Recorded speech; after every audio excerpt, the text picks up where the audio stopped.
I am going to discuss about the directive principles of state policy. This is included in part 4 of our constitution and it is incorporated in the articles from 336 to 51. I am going to tell about the directive principles of state policy of Indian constitution. Article 36 is regarding the definition. Article 37 is regarding the application of the principles contained in this part.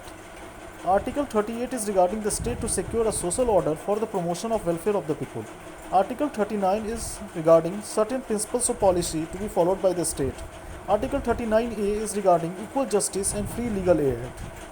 Article 40 is related with organization of village panchayats. Article 41 is related with right to work, to education and to public assistance in certain cases.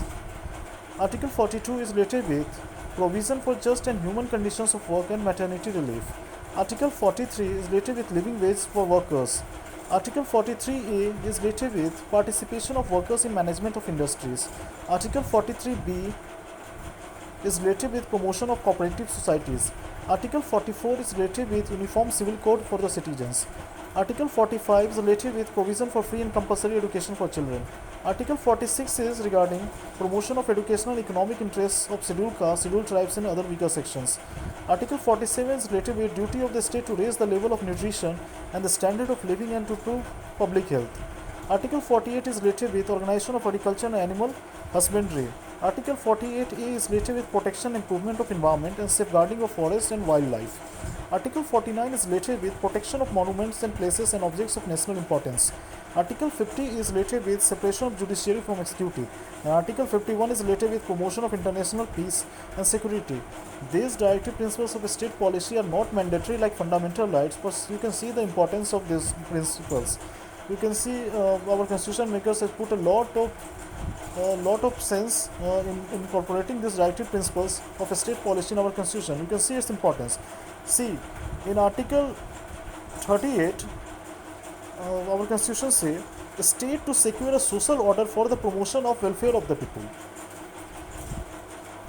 In Article 39A, you can see equal justice and free legal aid. Article 40 says organization of village panchayats. Article 41 says right to work, through education and to public assistance in certain cases. Article 42C, see Article 42, it says provision for just and human conditions of work and maternity relief. Article 43, living wages etc. for workers. Article 43A, see its importance, participation of workers in management of industries. It is expected from the government to act in keeping in view these directive principles. We all have to keep in view the directive principles.